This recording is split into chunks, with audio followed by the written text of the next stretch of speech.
What's up, everybody? Welcome back to the XD Hilo podcast. Glad you guys are all joining us. I got a special guest, Clara Collie. Clara, she's a registered dietitian. She's a certified personal trainer. She's got an awesome Instagram account. I'm going to link all that stuff for you. But the most notable thing about her is that she is a has-been cheerleader.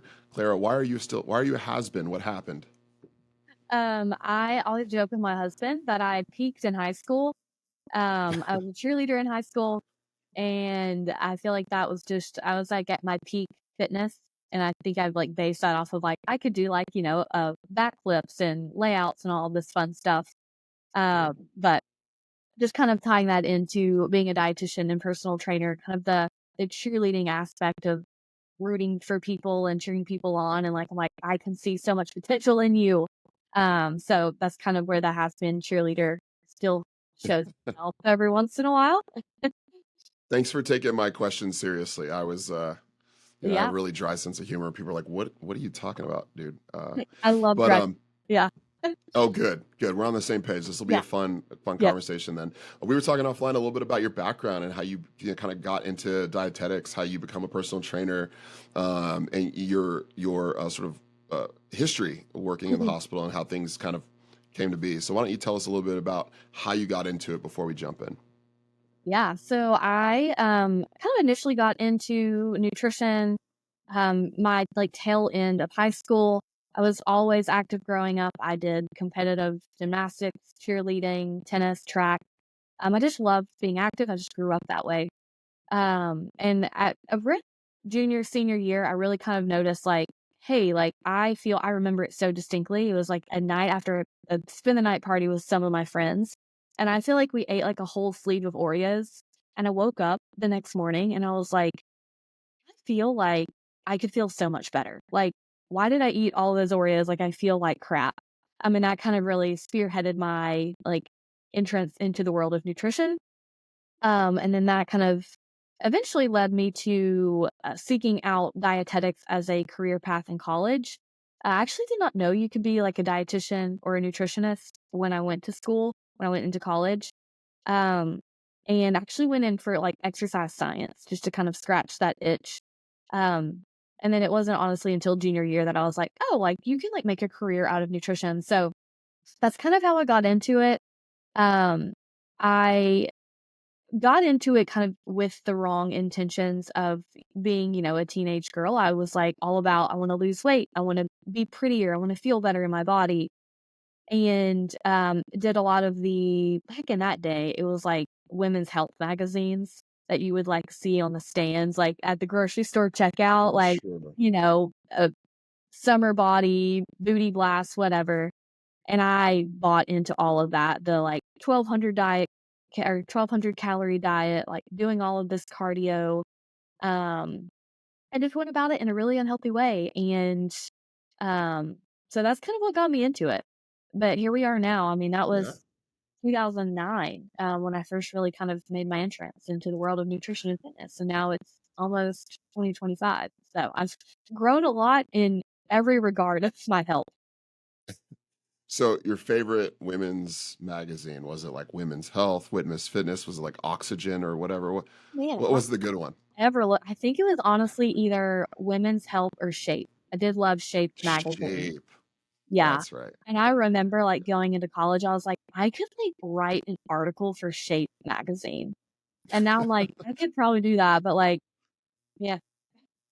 Yeah, well, I think you're helping people at a little bit higher scale. Although, walking through the grocery store and seeing those magazines on the shelf, I mean, it's pretty glamorous life you had out ahead of you. Yeah, I know. I, Yeah. So, so you getting into becoming a dietitian, helping people with nutrition. There's a lot of different ways you could go.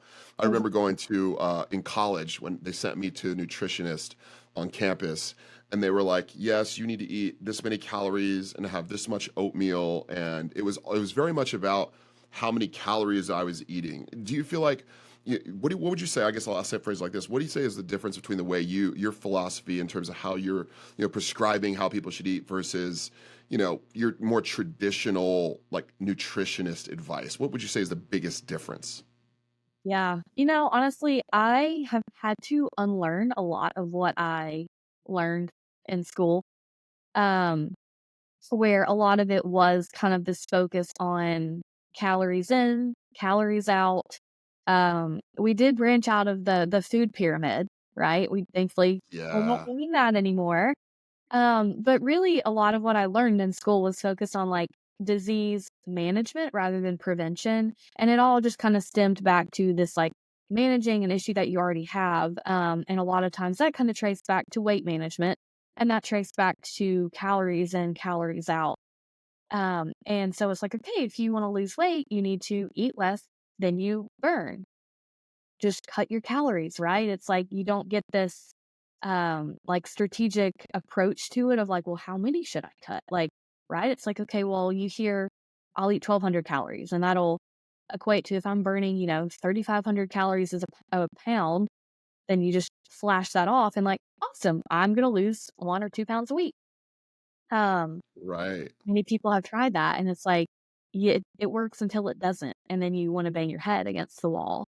And it just doesn't take into account like the full picture of what food is. Like calories are definitely a layer, of course. We can't kind of break the law of thermodynamics. And also, we can't overlook like the micronutrients of your food and the macronutrient Uh, breakdown of your calories, right? You could eat 1200 calories of straight carbohydrates and it's going to have a different impact on your body than if that was broken down in proteins, carbs, and fat in a way that fuels your body, your goals, your biology. Um, and so I think that is just often overlooked. And quite honestly, we didn't really get educated on that in too much detail in my undergrad course. Really? So I mean, I always heard it, as a former athlete, people would say, just have this. There was a guy on one of my teams that would eat Snickers bars after his workouts because he'd say, well, sugar and carbohydrates for recovery. And I early on, in my teenage years, I'd say that's ridiculous. You can't eat that.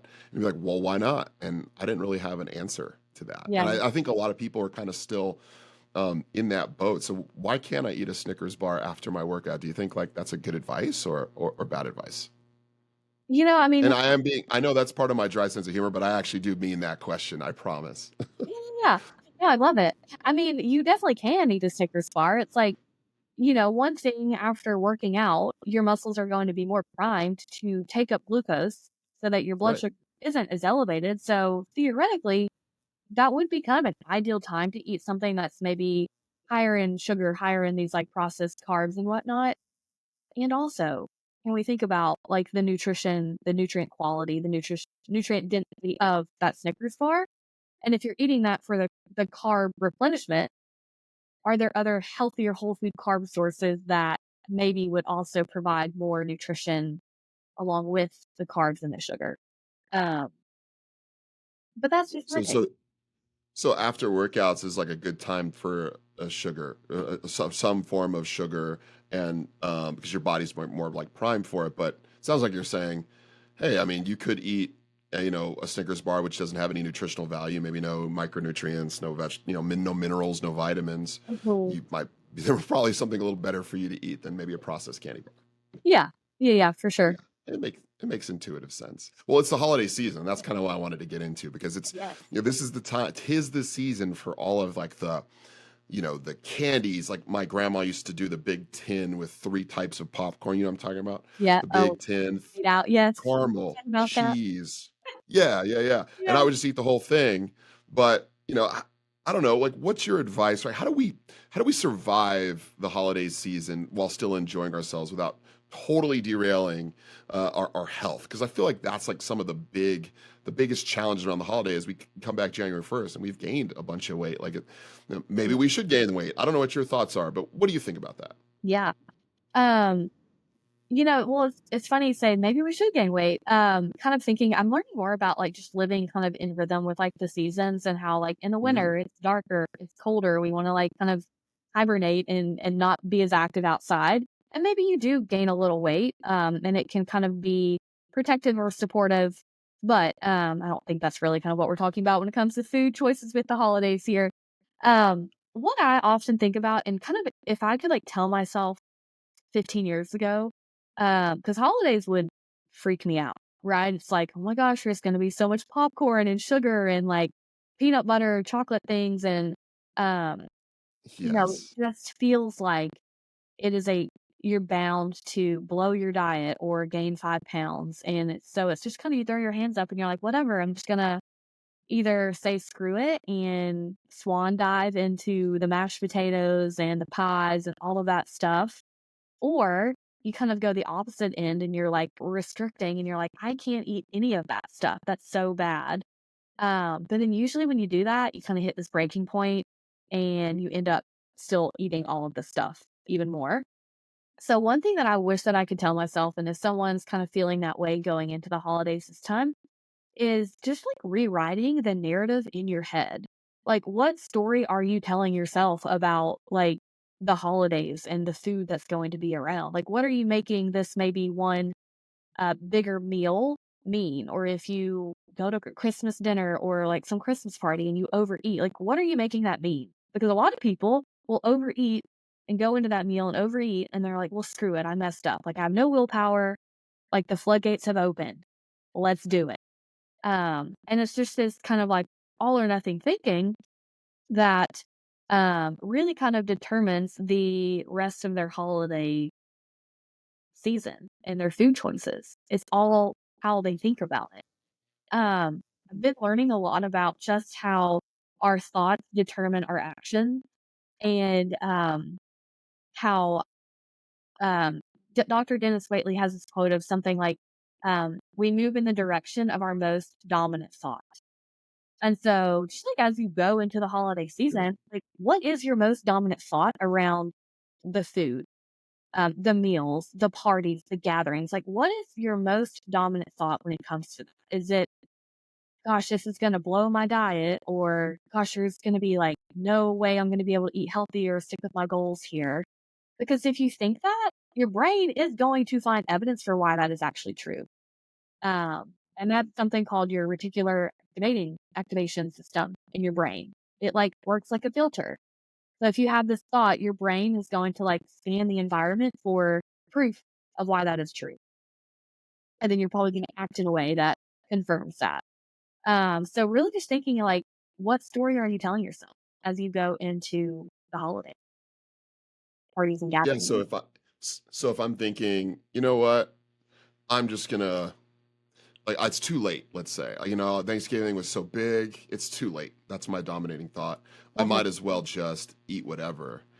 And then I go into December, maybe going way crazy, hog wild at buffets and grandma's house and the popcorn tins and I think, well, it's too late because in mid-November I blew it at all the holiday parties, and so then the next 6 weeks is just a lost cause when maybe in fact if I had just said, all right, I'm going to enjoy myself at Thanksgiving and maybe even a day or two after, I'm going to enjoy myself during Christmas. Yeah.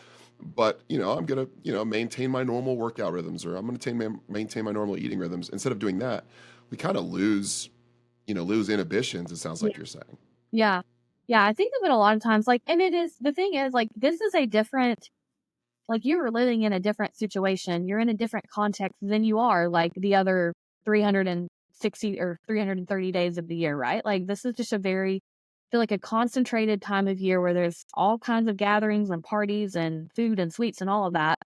So we have to kind of like learn how to adjust our habits, our ways of living into this new context. And so I kind of think of it like, um, when you're packing for a trip, like there are these like staples that you're always packing. Maybe it's like, your toothbrush, your toothpaste.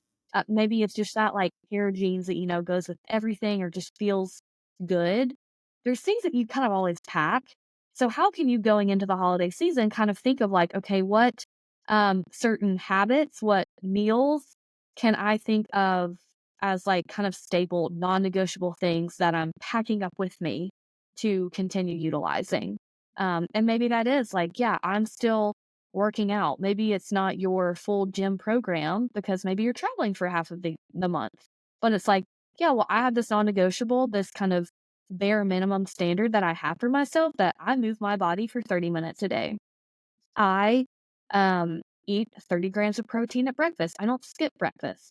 And if that requires you to maybe do a little planning, like sitting down at the start of each week and looking ahead and actually planning, then so be it. And I feel like a lot of people, there's like either resistance to the planning or we just honestly don't think about it. Food's just kind of a forethought or we just like wing it. And then we get to those situations and we're like starving or we just feel like we kind of get in this mentality of like, oh, whatever, like this is all that I have available. So I guess I just have to eat it. That's great advice. I mean, thinking about just the basics of sitting down for a few minutes a week and just say, Mhm. okay, here's what I'm going to do. Maintain your baseline. So I love that advice. I'm going to work out, or, move my body 30 minutes a day. I'm going to go for long walks every single day, or I'm going to hit the gym twice, or whatever it is. There's like a baseline thing. So I'm going to drink enough water or get enough protein. And those are all really good plans because you've probably done it. I know I for sure have done it. And, everyone's, participated on some level, but there's this sense of like, man, there's camaraderie and joy and gladness in the holiday season. And I want to feast and enjoy myself. And oftentimes that can get out of hand. And it's not bad I do want to come back to the feasting thing and the sort of like Yeah. the rhythms of the seasons, but it's not bad to enjoy yourself. But if you're only ever enjoying yourself, then we get to a spot sometime in January where we're just like, man, like I hate where I'm at right now. And that's what I'm maybe mostly trying to hope people avoid this holiday Yeah. season. Yeah. It's like if you are, enjoying every food possible or like every event is this like huge enjoyment, then is it even enjoyment anymore? It's just kind of like it Mm, loses the kind of like special aspect of it almost because it's just become this thing that you do like every time you eat or something. And so it yeah. to me, I'm like, it's not even as like special anymore because now you're just eating donuts or cakes or cookies like at every event. And it's like this cookie from like the grocery store is probably gonna be different than like the pie that your grandmother makes. Um Yeah. and to me, I think we can probably get into that of just like kind of determining like how do you maybe find this balance of what to eat and what not to eat and is this food bad or should you avoid this or should you eat that? But yeah, I think Yeah. uh, Yeah, we'll get into all that for sure. But I do want to come back to that that rhythm thing yeah. because I've read some studies on that as well and seen some different stuff online and read a few books on the nature of, fasting and feasting. And I'm in the Pacific Northwest in Seattle, so it gets dark early. So I don't know Mhm. how true it is if like if you got 14 hours of darkness, but when you're, sleeping more when the sun goes down is something that people did probably without electricity and without lights. Like there was Right. probably more of a rhythm where you slept. And in the summertime and maybe in the spring, you were up later and you moved a little bit more. And so there was a season of energy and excitement. And so what do you know a little bit? Maybe give me a little insight on what you've learned about sort of that process of people maybe resting more in the winter time and moving a little bit more in the summer. Yeah. Well, honestly, I would say I haven't probably learned too much more in depth than what you just said. Uh, Oh, well, good. We're it's on the more same just page then. honestly kind of like an intuitive thing as you think about it of like, yeah, it's getting darker earlier here as well. Um, And now, I mean, thanks to modern technology, which is beneficial, I've got lights Yeah. everywhere. It's like pitch black dark outside at 5:57 in the evening here. And we've got, dinner cooking on the stove and we'll be up for several more hours. But yeah, like, I mean, hundreds of years ago, if it was dark out, maybe they had a fire, but like they were probably kind of staying inside in their, hut or tent or whatever. Um, and weren't as active. They weren't out with the sun out until 9 o'clock at night, being active and just moving about. And so kind of thinking of like how that can translate into maybe, yeah, in the winter you did maybe store a little bit more fat for insulation, for protection. And then in the spring and the summer, you were just naturally more active and you probably moved more. And so with that, Yeah. maybe you even ate a little bit less because maybe it was really hot, and so you didn't want super heavy meals. So maybe you ate less and you moved more, kind of lost some weight that way, but it all kind of evened out. Where now we obviously live in like a totally different kind of environment. We kind of lose touch of that a little bit. So we've gone soft. It sounds like what you're saying. It sounds like air conditioning and lights have made us soft. Yes. Yes. Yeah. Yeah, a little bit, right? I mean, well, Oh, I mean, I think. Sorry, were you gonna say? No, I was saying like thinking about the idea of even electricity. I mean, we there's all this stuff around circadian rhythm and how Mm. junk light, Oh, definitely yeah. messes with our sleep. But it messes with, it's not just the physical act of sleep, it's biology. Mhm. And the lighting is messing with biology. It's throwing off the sort of natural rhythms that, I believe God created us with, Yeah. and that we were designed to be living in sync with our creator, but also even in sync with God's creation. And this, what happens in the Bible is Genesis chapter 3 happens and sin happens and it sort of separates us from God, but it also breaks and fractures our relationship with creation. Like you mentioned, this technology is great for a number of different reasons, but some of the drawbacks of technology is that, hey, well, a iPhone in my face at 10:30 at night is going to mean that I'm not going to be able to sleep as well. Yeah. And so we just have to understand that as a real reality. And perhaps if there was no lighting and it was dark, we would naturally fall asleep. And I think that's by design. I think our design is that we would have fallen asleep. I think science proves that. I think Mhm. theologically, it seems to make sense to me too. Yeah. Yeah. Let's talk about people that aren't as much of a nerd as I am and don't want to talk about, the circadian rhythm, all that stuff. I think most people are just going, like, how do I not completely go off the rails? But I want to enjoy myself. So I just want to talk a little bit about, some of the holiday food choices that are out there that are like, you know what, these are probably things you should probably avoid. Maybe for you, you talked about the pie versus the cookie. Maybe it's that decision. But what are the things out there around the holiday season? It's like, you know what, it's probably not good for you most of the time. Yeah. Honestly, that's a good question. And I'm like racking my brain of like, I can't honestly pinpoint one like food necessarily. I think it's really just kind of this like conglomeration of like the choices that kind of compound over time. It's like I'll eat this cookie at the work party here and the donut at the break room here and um add a little more I don't know, creamer to my coffee and have a fourth cup or something. And just like the little things that add up over time. It's like, do you need a treat at every single gathering and party and celebration? And That's that a good can kind point. of even go and differentiate between like the cookie that your coworker brought from the grocery store and the pie that maybe your grandmother makes. So yes, they're both, have added sugar. And are they like the epitome of healthy? No, we don't live under a rock, Right. right? Obviously, they're not like going to be teeming with nutrition. But I kind of operate under the philosophy that like food is fuel, absolutely. But it also has a functional element where it comes into play with like the micronutrients, the vitamins and minerals, all that stuff. They play a functional role in your body. But then food also has like an element of just like fun and connection and feasting and connecting with other people. And so you're probably going to connect with your grandmother over that piece of pie more than you're going to connect with your coworker over like the cookie from Ingles, which is just a girl volunteer. And so it's not that the cookie is like bad or anything, but like, is it really adding a lot of value to that gathering, to your day, to the holiday festivities?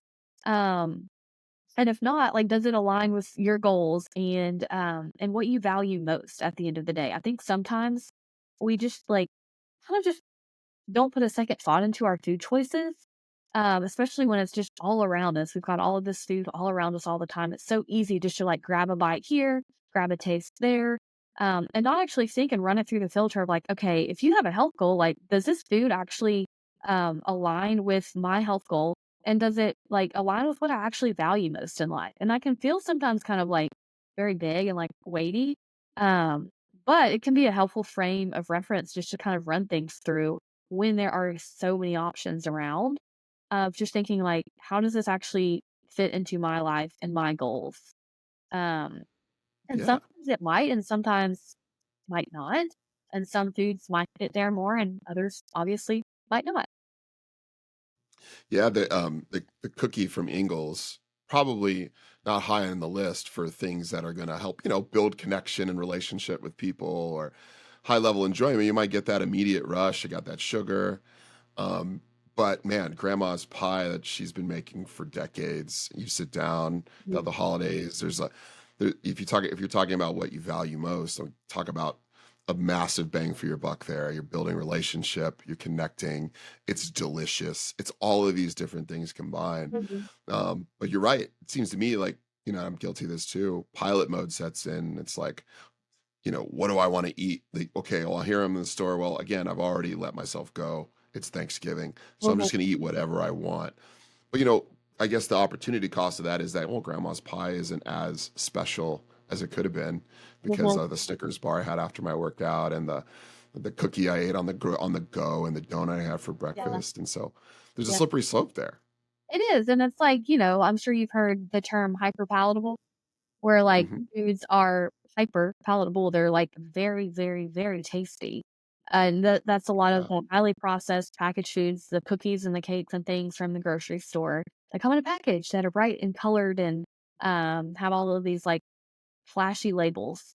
They're hyper palatable. And so that just means like, I mean, it is just like euphoric when you have the first bite of it and you just want more and more and more and more to be satisfied. And so it's like you kind of like dull your senses when you're eating more of those foods so that when you do eat this pie from your grandmother, it honestly does kind of, it's like, okay, cool. Like, or then you feel like you need to eat more and more and more of it to feel the satisfaction or feel like the taste and the enjoyment of it. Where before, if you hadn't eaten so many of these kind of hyper palatable foods, you like actually really get to enjoy the piece of pie. And maybe you're like actually just satisfied with one or two bites and you're like, I'm good. That was a lot of sugar and I feel satisfied. And it's kind of just a way to still enjoy the food, but not feel like you're like derailing all of your health or overeating or feeling addicted to sugar or things. Those are just a lot of things that I hear from clients and women that I work with. Uh, Do you, do you think around the holidays, if you start eating sugar, like it affects your willpower and your self-control and your ability to say no to other things? Or is that in our heads? What do You you know, think? honestly, I think yes and no. I think on one hand, it can be in our heads because it goes back to just the narrative that we tell ourselves. It's like we open up the floodgates and we're like, oh my gosh, here I go. Like I'm going to lose control. But also there is some kind of validity, I think, to, um, these like sugary foods. They're just kind of everywhere Yeah. and it's easy to kind of just like pick up some here and there and graze on them throughout the day and not eating them with like a good solid source of protein, not actually eating like these solid balanced meals through the day to um, keep your blood sugar stable, which is going to help with reducing your cravings for sugar. And so it's kind of, I think, both really. It's kind of the story you That's tell good. yourself, but then also when you're eating more of them, you're probably gonna your blood sugar is gonna be all through the roof. It's gonna be up and down, up and down, up and down. If you're not being active, if you're not working out, then you're probably just gonna feel kind of like a bump on a log. And then your blood sugar is gonna crash, and then you're gonna want more of the sugar, and it's just gonna be this cycle, um, kind of at a the physical level, and then you pair that with how you talk about it, then it's kind of like yeah, recipe for disaster in my mind. Yeah, the combination. It works together. This vicious cycle. I Yeah. always tell people, if you're gonna have the apple pie or, the cake or whatever, do it. Just pay attention to how you feel. I think one of the things we overlook is like, how do we feel after? And not like the feeling while it's going down, but even, 5 minutes later, 10 minutes later, 30 minutes later, like, how do you feel? You bloated, you feel disgusting. Like, that's a sign that, your body didn't agree with your body. And maybe you don't want to do it as readily as you did the next time. Yeah. It's not bad or good, but if you want to feel better, and that's one of your, like you mentioned, talking about naming your values. Like for me, one of my values is I want to feel well. I want to feel good. I want to have a sense of well-being, be able to have energy to play with my kids. If the food takes away from that, if I hit a certain amount or a certain time, then to me that's like a signal that okay, what I most value is now at stake, and I want to maybe stop eating or not eat in the first place next time. That's kind of how I think about it. Yeah, no, I really like that. And just thinking of how you eat the food. I love how you said, like, how do I want to feel? That's actually a question that I ask my clients a lot of times. It's like, how do you want to feel after this meal or this event? Eat in a way that's going to support that. You may not It's always good. get it right. Like, there may be times where you end up eating more than you wanted and you feel overly full. But how can we take that event and like just learn from it? I think we automatically go to like condemnation and shaming ourselves and being like, can't believe I did that. I have no willpower. Where it's like, how can you just like look back at that with like, I call it compassionate curiosity of like, okay, what led to me eating more than I wanted? Like, how was I eating that food? Was I eating it like distracted? Was I just like shoveling it down? Was I, maybe did I like have too much alcohol and like not have the best inhibitions? Was I like scrolling my phone, or was I maybe really stressed out? And so I was kind of turning to food as like this comfort and coping mechanism in a or like in a big event, or big gathering. And just thinking of like, how did you eat that food? And this is kind of just a tangent, but like one very practical thing that I give a lot of my clients to focus on, um, is just chewing your food. It sounds so simple, right? You're probably like, yeah, but it's like, you pay attention to the meal that you eat tonight. You probably do this, but like pay attention to your dinner tonight and how Sometimes. quickly you are eating your food. I joke with my husband. He literally, we can sit down at dinner and he is just like a revolving door. And I'm like, hello, I'm over here. Can we have a conversation? And he'll finish his meal in like 3 minutes. And so just bringing more awareness to chewing each bite of food, like aim for 10 to 15 times. And it is going to feel so uncomfortable. You are going to feel like you have been chewing your food for 5 minutes. But just that act of chewing your food, one, it actually is going to help you break down that food better so that you can digest it and not feel so bloated.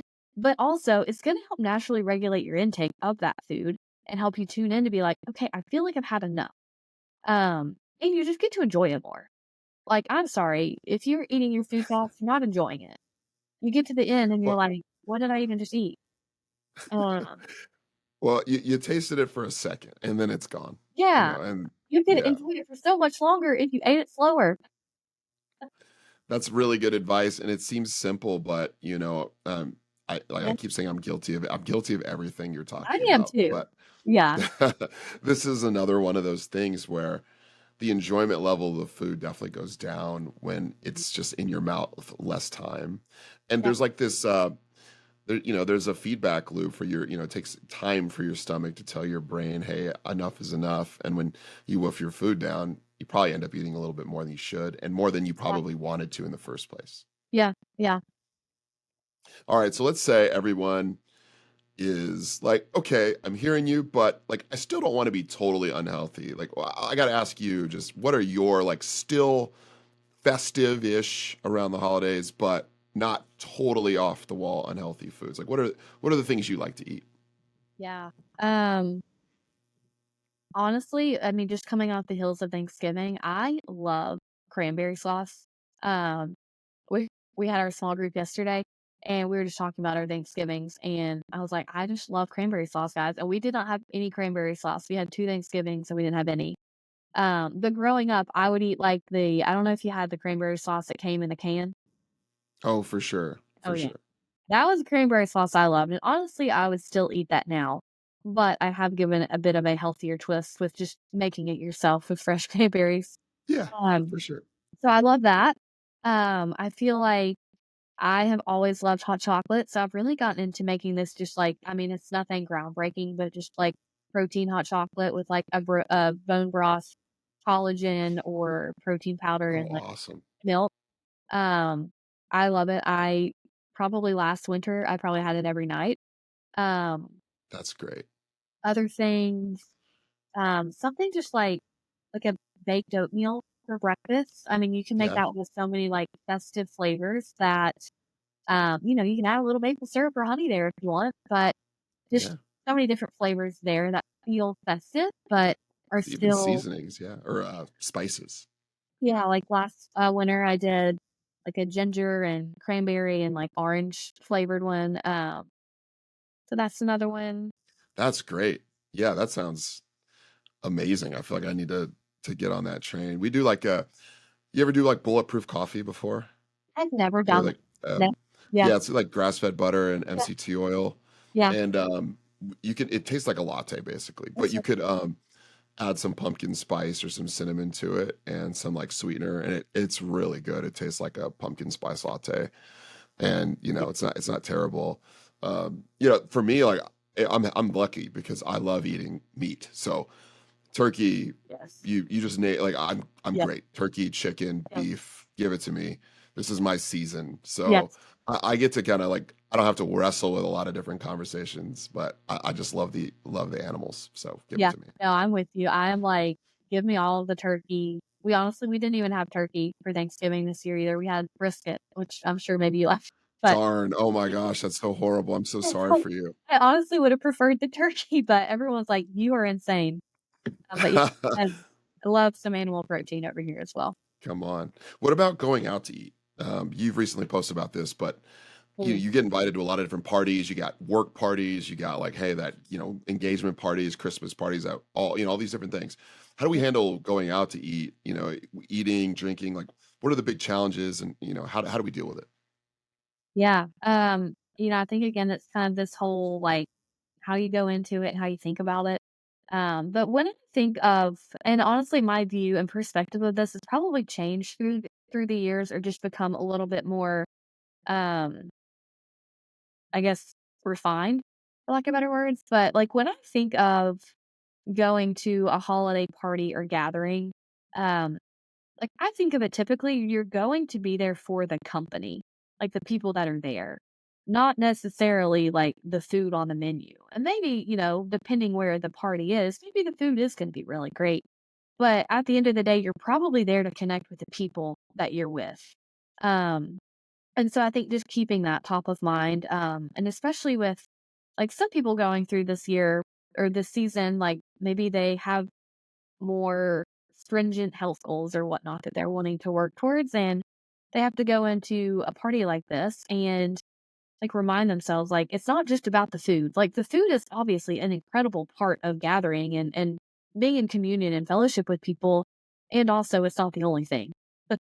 um, but I think practically, like, if you are going into a gathering or an event or something, um, just practically like, and I'm sure, I feel like I have this conversation with a lot of women, so maybe this is not like totally applicable to your whole audience here, but like how about you eat something at the beginning of the day? I think a lot of times we kind of like save up until we go to this party and then things just go insane and you feel terrible and you overeat and it's like you end the night and Yeah. you're like, like unbutton my pants and like I feel terrible.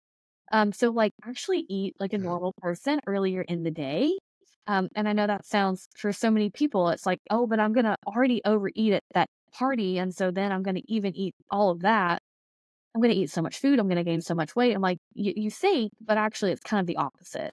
But just like eating, yeah, normal balanced meals in the day, eating plenty of protein, pairing with carbohydrates, going into that meal, and kind of, yeah, going back to, okay, what are my goals? What are my values? And how can I like approach this event in light of that? And I think, That's good. in this time of year, it's busy. Everyone's busy. Our schedules are full. We live in this world that's like go, go, go. It's hard to slow down. We hit the bed at the end of the night and we're just like, oh my gosh, I have to do it all again. We're living a very fast paced life. And with that, I think it's really hard to slow ourselves down, to kind of just like check in with ourselves and be like, how you doing? How are we feeling? What are our stress levels like here? Because I think a lot of times we go into these really kind of just like amped up, maybe a little stressed out, a little anxious, good and bad. And that can lead us to eating more than we intended. And so taking just honestly a moment in your car before you walk in and like taking a couple deep breaths and checking in with yourself and saying, how do I want to feel at the end of the night? What are my goals, health or otherwise? What do I value most? And how can I embody those values in the next 3 or 4 hours? What would that look like?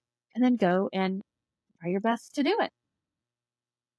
That's really cool. Yeah, I think it's interesting because people I talk to, we do a lot more mindless eating than I guess I would have ever cared to admit. And Yeah. a lot of your principles are, checking in with yourself. What do you value most? It's asking yourself significant questions that don't take a lot of time to answer, Mhm. but are really intentional and help sort of frame up, where we're at mentally going into a meal, like a maybe a smorgasbord on a holiday party. It just helps people make better decisions that, whether they want to eat a lot that night or this is the night they're going to let loose or what, it Right. helps them just make that decision as they It's an walk into it. empowered decision. Yeah. It's like, do I want to like go all in, or do I want to maybe kind of Yeah, rein it in a little bit? And you make that decision consciously before you go into it, so that if you do end up eating a lot, you're like, well, I decided that. Like, that was my intention. And you don't get to the end of that's the really night good. and you're like, man, I feel terrible that I did that. Um, and it kind of, I think, also comes back to looking at your strongest desire versus your deepest desire. And kind of looking at like instant That's gratification good. versus kind of like this delayed gratification, where a lot of times, especially with food, I think a lot of us kind of give into this instant gratification, and the comfort and the fun and all the things it does provide. And we kind of lose sight of this like delayed long term gratification or goal, or desire value that we have. Um, and so it's That's just, really good. yeah, it's just coming back to that and reminding yourself of what is my actual deepest desire. And I sometimes like that. I think people don't always like, you don't think about it. And we're like, oh man, what's my actual deepest desire? Yeah, what do I most want as opposed to, what is my body telling me to do right now, Yeah. And, I guess like that could bleed into every area of life, like Oh, what level is doing what I most strongly desire at any given moment always the best thing? I mean, it's hard to say. I mean, I think asking the yeah. question, what is my deepest desire? What do I want most out of this relationship or this job? My faith, and what I'm eating, what I'm drinking, I think is an Yeah. important question. I'm glad you called that out. Yeah. And I will say one just kind of like practical thing when it comes to kind of figuring out, like, if you're going to this party and it's like a smorgasbord of food, like, you're probably not gonna not eat anything, right? Like, you're gonna wanna eat something, I'm sure. And what if there's like, a smorgasbord, there's all kinds of food, there's all kinds of options. What I normally recommend my clients do, I call it the triple S framework, and it stands for survey, select, and savor. So you essentially survey all of the options out there, and then you just Mhm. select the ones that have the most kind of value to you, or like what's worth it to you to eat. If it is kind of these more unhealthy or higher sugar foods that aren't the epitome of health, which ones are actually worth to you to eat? Select those and then actually savor them, chew them, eat them slowly, pay attention to like the taste and the consistency and all of that, take in the whole experience. And I think that is a way to kind of bridge this gap of like, you have these health goals. You don't want to just like stand at the party with a glass of water and be like, I'm sorry, I'm just going to eat a carrot stick. But also not feel like you're throwing your health goals out the window. I love it. So give me the three S's one more time. Survey, select, and savor. Survey, select, savor. That's a great principle to follow this holiday season. Yeah. I'd love to get your opinion on alcohol. I don't know where you're at on that, but I like Yeah. to ask lots of different guests. But alcohol is a part of the holidays for many people. What do you say about making alcohol decisions or where you stand on it? Yay or nay? Yeah, it's a good question. And it's like, man, what a heated topic. Yeah, I, I know. That's why you I know, asked. and it's like I grew up in a family that we did have alcohol in the house. Um, when I went through college, I had a lot of alcohol. And I think it comes back to your motive behind it and your use, like why you were turning to it. Um, and and so I think when it comes to events like holiday gatherings where there is alcohol involved, I think you don't have to drink to have a good time. It can add to having a good time. Um, and I think of like I actually studied abroad in Italy in college. I studied viticulture and enology, which is the growing of grapes and making of wine. And I think that experience really kind of shifted how I viewed alcohol, of just like, man, like the appreciation of like the taste and the craft behind making this like bottle of wine, and then pairing it with food and seeing how food can bring out like different um like aspects of the wine. Like it gave me a different appreciation for it. Um and so, as we go into our Christmas season here, like our family, I know we're gonna probably have a really nice bottle of red wine to have with beef tenderloin. and some mashed potatoes for our Christmas dinner, and I'm going to enjoy it.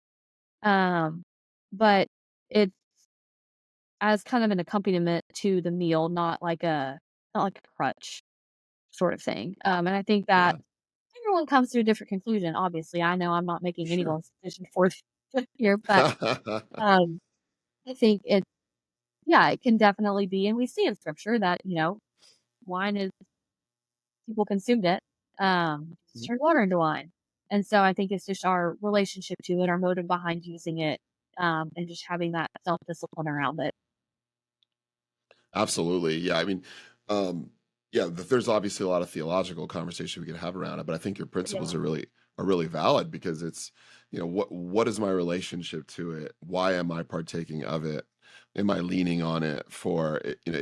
Am I using it for it to become something that is not meant for? Like, Well, is it a gift given to me to point me to my creator, or is it the object of my affection and worship? mhm, Those are important questions to answer. But then there's also the practical side of it, right? Like, or a great glass of red wine versus, you know, uh, eggnog, Sprite, honey, bacon, bourbon thing that's got 1,200 calories and is probably mine going to didn't kill even me the next day. think like that. That's if that tells you anything, my mind did not even go to that. Yeah. Yeah. Well, I think that I asked a broad question. You answered it really well. But there is like this, similarly with desserts, right? There's this concoction of sugar with Mhm. alcohol mixed and maybe even caffeine that could just like kill a horse if you wanted it to. And we just drink Yeah. them because it's like, oh, it's the holidays. So I need eggnog and rum and bacon and Skittles mixed together, you Yeah. know? Yeah. I mean, honestly, that's like a whole different conversation we could have of like looking at like why you are turning to something. Like, why are you turning to alcohol or why are you turning to this food? And I think a lot of times in our culture, it's like a crutch, or Mhm. it's a comfort. And we honestly go to things that we've made it honestly a god or an idol in place of God Himself. And alcohol, I think, is that for a lot of people. Um, and just looking at, um, like, yeah, the use behind it or the motive behind it. And Yeah, I don't know. that's I really mean, good. And for some people, it is that. Some people, it's food. Some people, it's online shopping. yeah, But no, it's a really good call out. I mean, it's because I was just going to say, I mean, food is susceptible to that, to be in that position of worship, to that position of where does all my time, effort, energy, and affection go? yeah, That's a good way to know where my affections and my directed worship goes. And if it goes to created things like food or alcohol or online shopping or anything, cars, could be anything. And then yeah, that's a symbol that something else sits on the throne of your life. And so, I mean, I guess all I could say is that's why we need other people in our lives. We need community. We need mhm, people that hold us accountable to say, "Hey, listen, this hasn't been good for you," and to point you to something much larger than yourself. And this is, obviously more than we can solve on a short podcast. But right. those are where Yeah, my yeah, thoughts go. yeah. No, I really appreciate that. Sure. All right. I didn't throw this question to you, but as our time wraps up, I have to ask. So, holiday season. Do you have any favorite holiday movies? They're like, man, I love these. Are you like the cheesy Hallmark movie watcher, or are you like, I hate Christmas movies, get them away from me? Um, so I am not a movie watcher at Hmm. all. Like at baseline, the only movies I watch are The Parent Trap with Lindsay Lohan, Nice. and The Proposal with Sandra Bullock. Those are like the Oh, only movies I like have really kind of watched, and I watched them over and over on awesome. repeat. But when it comes Nice. to Christmas movies, I am like a Hallmark girl through and through. Like when we wrap up this podcast, I'm probably gonna put a Hallmark movie on.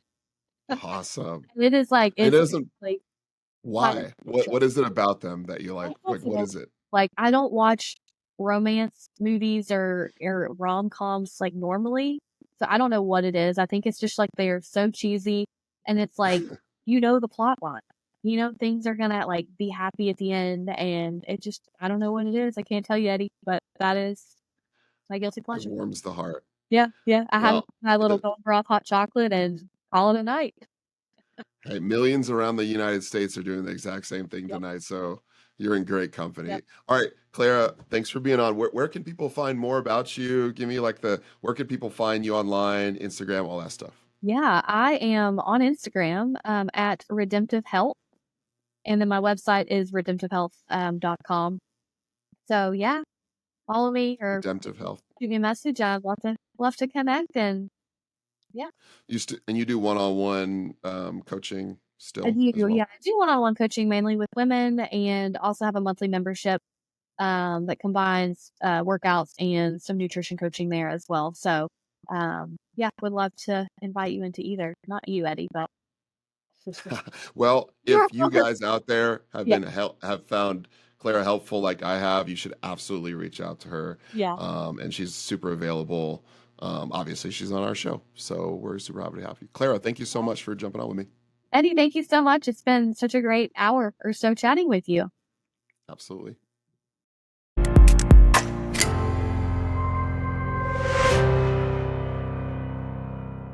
One more thing. The statements in this video or audio have not been evaluated by the FDA, the U.S. Food and Drug Administration.